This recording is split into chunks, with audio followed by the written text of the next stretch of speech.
with Worthwhile Wealth Counsel, and my two partners here. We have Andrew Worley, Associate Advisor, and we have Ethan Godsey joining us. We've been talking about things that people are concerned about with the market and the economy and all the turmoil that's going on.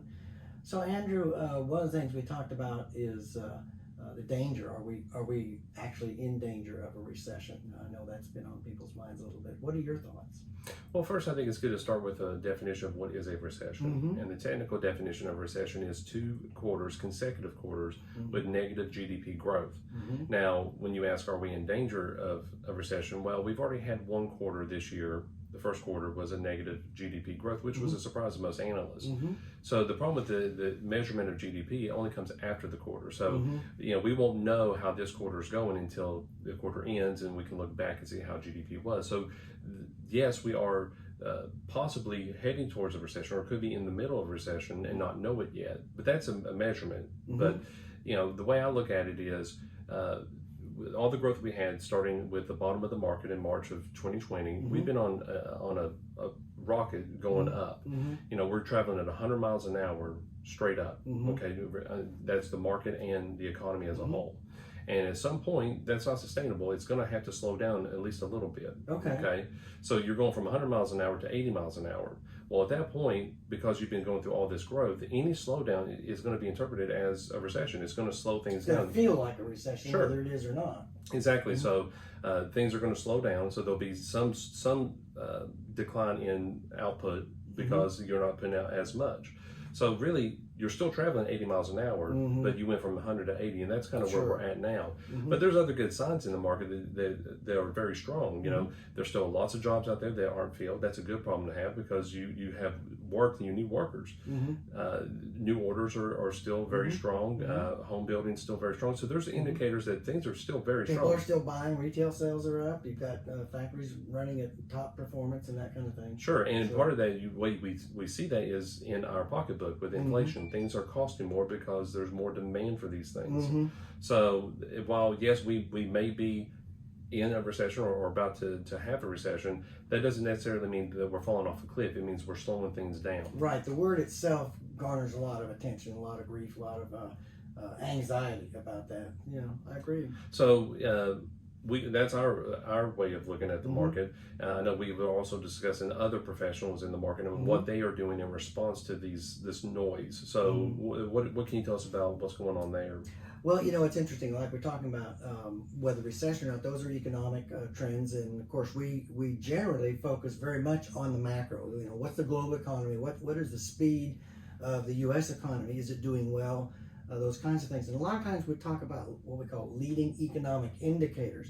And those are very, very important, because that helps us relate what's happening in the market today to what is actually going to be happening out there in the economy. Are we going to be growing 6 to 18 months out? Is it going to be a good time to be buying stocks? Those kinds of things. And it helps us relate. But there are other things that are also very interesting, especially when we have this much volatility and going on for so long. It's interesting to think. I think you mentioned that it was, what day was it back that the Dow went over 30,000? That was clear into 2020. Yeah, December 2020. Yep. We're still looking at 32, and we feel like, oh gosh, the market's falling apart.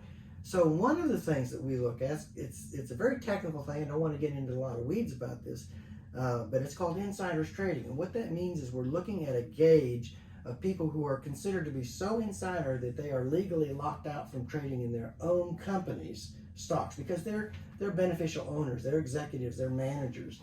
And so there are periods where they cannot trade. When they can trade, it's interesting to see what they're doing. So there's this ratio that has to do with how many of those folks are buying as opposed to selling. And usually that is an indicator of what those folks think about their company, in their industry, in this economy. And in thinking it, they're actually taking action with money out of their pocket.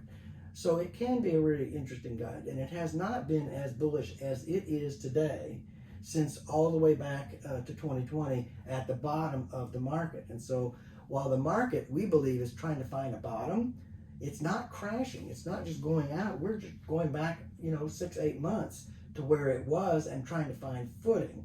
So that's very different than a bear market, even if we hit technically that.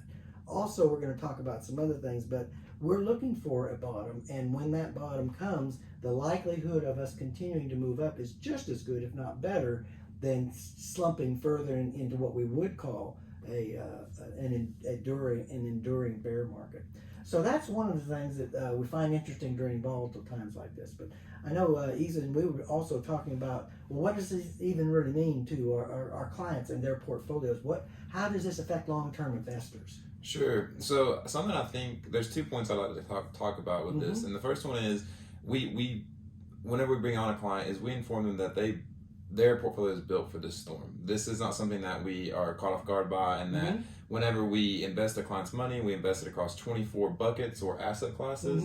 And so even though there is times right now where their account values, their total value might be down, there are small little buckets that are up in value. So commodities is a great example of that. I think year to date it's around 30%, something around 35, there. yeah.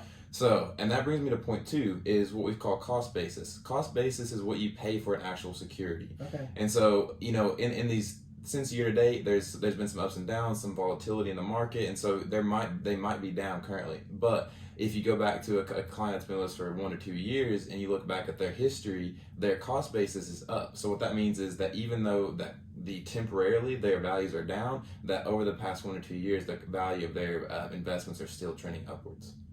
Okay, so cost basis is what they actually paid for it, and if they had to take something out of one of those buckets, they have plenty that they're way over. Exactly. Even though today they're down from where they were at the first of the year, right? They're not down from what they paid for them. They're way up from what they paid exactly. for them. Yeah, it's like a snapshot. It's a snapshot of how you look at it. Exactly. Well, that is very useful. And as you said, if people don't have this identity, if they can't see in their own portfolios, or they're doing it themselves and they don't have this kind of a perspective, or they're working with somebody and they don't have this kind of confidence in what they actually own and what it is worth across that portfolio, we do second opinions, and that's something that we're happy to share with other folks, because these are the times that really do try the strategy and the discipline, because it's how we feel about our own money. We're already feeling it every time we put money in or gas in our tank.